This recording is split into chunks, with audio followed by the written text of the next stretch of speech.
தேமுதிக தலைவர் விஜயகாந்த் ஆர்கே நகர் தேர்தல் பிரச்சாரத்துக்கு வருவாரா மாட்டாரா அப்படின்னு அனைவரும் எதிர்பார்த்திருந்த இந்த நேரத்துல திடீர்னு தன்னோட பிரச்சார வாகனத்துல ஆர்கே நகர் முழுவதும் வலம் வந்தாரு கேப்டன். ஆனா அவர் சில வார்த்தைகளை மட்டுமே தொண்டர்கள் மத்தியில பேசிட்டு சைகைகளை காமிச்சு தன்னோட கட்சி சார்பில் போட்டியிடுற வேட்பாளர் மதிவாணனுக்கு ஆதரவு வாக்குகளை சேகரிச்சாரு. விஜயகாந்த் எப்போ பிரச்சாரத்துல தனி பாணிய கடைபிடிப்பாரு. அவரோட பேச்சையும் அவரோட செயல்களையும் ரசிக்க ஒரு கூட்டமே காத்துட்டு இருக்கு.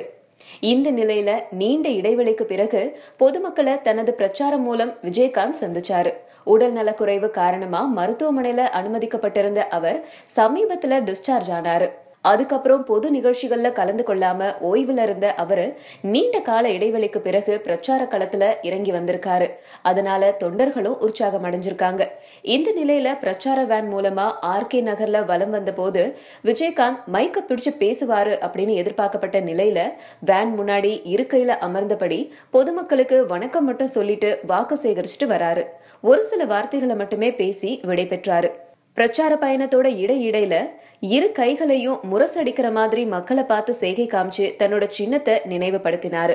விஜயகாந்த் பிரச்சாரம் செய்த முதல் நாளே ஆர்கே நகர் தேர்தல் ரத்து செய்யப்பட்டிருக்கிறத பார்த்து சில மீம்ஸ்களும் வலைதளங்கள்ல ஆக்கிரமிக்க தொடங்கியிருக்கு.